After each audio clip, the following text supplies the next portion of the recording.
남북한의 긴장이 심화되고 있는 가운데 성김 미국 대북특별대표와 러시아의 북핵 수석대표 이고리 모르글로프 외무차관이 긴급 방한했습니다. 미국과 러시아가 동시에 북한 문제를 가지고 한국에 방한하는 사례는 처음 있는 일로 북한의 큰 변화의 조짐이 있을 것이라는 관측이 나옵니다. 한국, 미국, 러시아의 새로운 대북 접근 방안이 나올지 주목됩니다. 국토전략TV 미국과 중국의 대중국 패권 전략에 러시아와 북한이 참여하게 될지 귀추가 주목되고 있습니다. 현재 러시아는 동부 유럽 지역에서 미국과 나토 회원국들에게 큰 위협이 되고 있는 존재입니다. 지난 2014 소치 올림픽 당시 러시아는 우크라이나를 침공하면서 유럽과 미국 등으로부터 경제 제재를 받고 있습니다. 그러나 극동 지역에서 러시아의 존재는 새로운 위치로 다가옵니다. 바로 대중국 패권 전략에 참여할 수 있는 국가이기 때문입니다. 그러나 러시아는 중국과의 군사동맹 관계로서 중국과 합동군사훈련에 적극적으로 참여하는 상황이 벌어지고 있습니다. 그러나 러시아는 오랜 기간 중국과 동맹을 맺었던 경우가 거의 없습니다. 러시아와 중국은 오랜 세월 동안 전쟁을 하던 관계였습니다. 청나라와 러시아는 국경 분쟁이 있었고 의화단에 난 당시에도 러시아는 중국을 침공하는 서구 열강 대열에 편승하였을 뿐 아니라 제2차 세계대전 당시에도 만주를 지나 한반도까지 군사 패권을 확대했던 바 있습니다. 이외에도 냉전 시기 때인 1969년 극동연해주 지방에서 중국과 러시아군 사이에서 국경 갈등으로 인한 군사 충돌까지 있었습니다.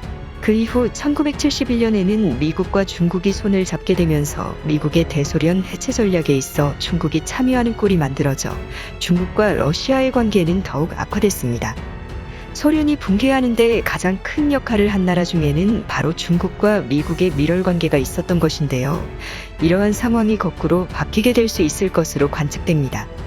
만약 러시아가 대중국 패권 전략에서 미국의 편에 서게 된다면 과거 소비에트 연합이 여러 개의 국가들로 공중분해되었듯이 중국 공산당 역시 그러한 절차를 밟을 수 있을 것이라는 관측이 나옵니다. 최근 미국과 러시아가 북한에 대한 최소한의 인도적 지원 방안에 공감하면서 새로운 대북 외교정책 방향의 변화의 조짐이 있을 것이라는 관측이 나옵니다. 미국은 최근 아프가니스탄에서 군대를 철수하면서 더 이상 외국에서 전쟁을 하지 않을 것임을 간접적으로 드러냈습니다. 그만큼 미국 국가 경제에 부담이 되는 전쟁은 더 이상 미국에게 큰 관심거리가 아닌 상황입니다. 이 때문에 북한과 한국의 평화적인 상황 연출은 꼭 필요한 상황인 것인데요.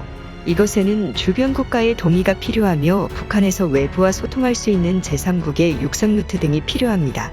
바로 러시아가 이 역할을 수행할 수 있을 것으로 관측됩니다. 러시아는 최근 북핵 수석 대표를 대한민국에 보내 북한 문제 해결에 나설 것으로 관측되고 있습니다.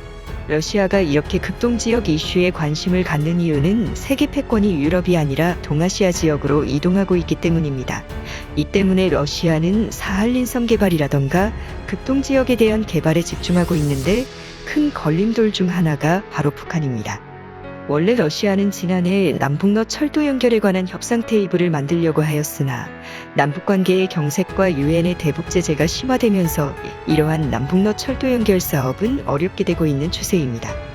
그런데 미국은 북한을 대중국 패권 전략에서 미국과 서방의 편에 서도록 하는데 노력을 기울이는 모습을 보이고 있습니다. 철저한 대북 제재 조치를 이행하는 한편 북한이 조건 없는 대화에 나오도록 촉구하고 나선 것입니다. 만약 북한이 핵 개발을 중단하고 미국과 서방의 편에 서서 대중국 패권 전략의 하나의 팀이 된다면 북한 지역은 새로운 변화의 기회를 맞이하게 될 수 있습니다. 우선 북한은 중국을 통하지 않는 러시아를 통해 새로운 물류 루트의 중심 거점이 될 수 있을 것으로 관측됩니다. 최근 세계적인 물류 대란으로 인해서 시베리아 횡단철도의 가치가 급격하게 올라가고 있습니다. 북한은 러시아 시베리아 횡단 열차와 직결되는 철도를 보유하고 있고 이 철도 노선은 블라디보스토크, 핫산, 나진, 원산, 서울로 이어지고 부산까지 이어질 노선입니다. 이 노선을 통해 동아시아 상당수의 물류를 수출할 수 있는 상황인데요. 중국이 1대1로 전략을 통해 여러 개의 아시아와 유럽을 이어주는 철도 노선을 개발하고 있고 또 남중국해와 동중국해에서 서방 국가들과의 갈등이 심화되면서 새로운 육상 루트의 개발은 매우 중요한 상황입니다. 한국은 최근 국제철도협력기구에 만장일치로 가입하게 됐습니다. 그런데 한국 정부가 미국을 국제철도협력기구에 초대하면서 미국, 러시아, 한반도, 유럽을 연결하는 철도 경제권에 대한 큰 그림이 만들어지고 있습니다.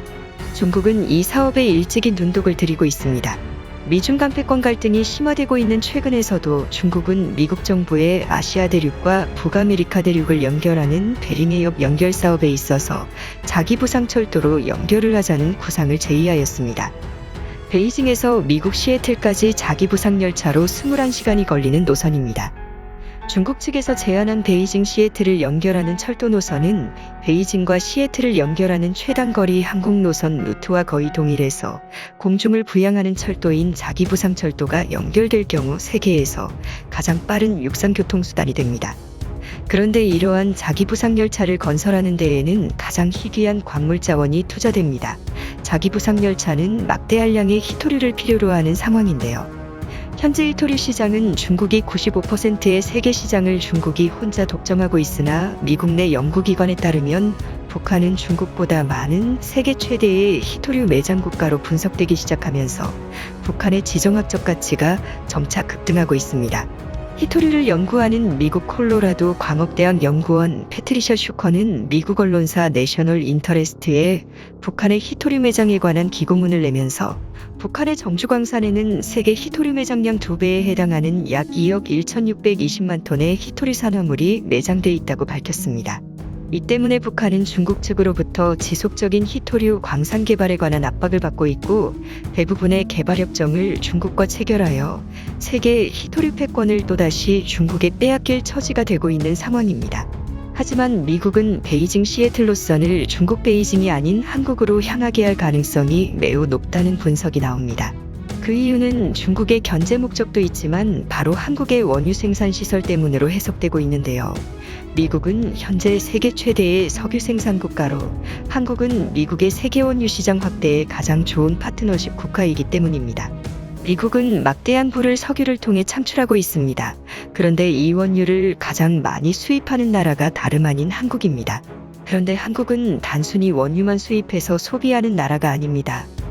미국으로부터 막대한 양의 원유를 수입하고 정유 가공과 석유화학 제품을 만들어서 이웃 국가들과 주요 선진국들에 재판매하는 나라입니다. 심지어 산유국인 중동 국가들이나 미국에도 막대한 물량을 수출하는데요. 그만큼 한국에서 생산하는 석유 수출 상품은 한국의 주요 수출 상품 베스트 5 중에서 석유가 항상 포함될 정도로 한국 경제에 지대한 영향을 줍니다. 이 때문에 최근 미국과 한국은 서로 석유 경제로 뗄래야 뗄 수 없는 나라로 급부상하고 있습니다. 이러한 상황에서 극동 러시아와 북한이 열리고 한국까지 석유 파이프라인이 뚫리게 된다면 미국과 한국은 세계의 달러머니를 쓸어담는 나라가 될 것으로 전망됩니다. 이러한 한국의 포지션을 일본과 중국이 독차지를 하고 싶어 하고 있으나 일본은 러시아와 쿠릴 열도로 영토 갈등을 빚고 있어 사실상 어려운 상황이고 중국 역시 미국의 대중국 패권 전략에 있어 전혀 맞지 않는 사업 상대입니다. 미국은 수백 년간 사용할 수 있는 원유를 보유하고 있으나 선박으로 한국에 실어 나르는 것은 너무 시간 낭비인 상황입니다. 더 미국의 부를 늘리기 위해서는 세계 최고의 원유를 가공해 재판매하는 한국에게 다이렉트로 파이프라인과 철도 노선을 연결해야 합니다. 이에 미국, 러시아, 북한, 한국이 손발이 잘 맞아떨어져야 하는 상황이 만들어지고 있는데요. 미국의 원유가 한국 석유화학단지에 꽂아지게 된다면 한국은 그야말로 전 세계에 석유화학 제품을 수출하여 5일 달러를 쓸어담는 나라가 되어 초강대국 국가가 될 수 있을 것으로 관측됩니다. 국토전략TV 오늘은 이것으로 마치겠습니다. 시청해주셔서 감사합니다.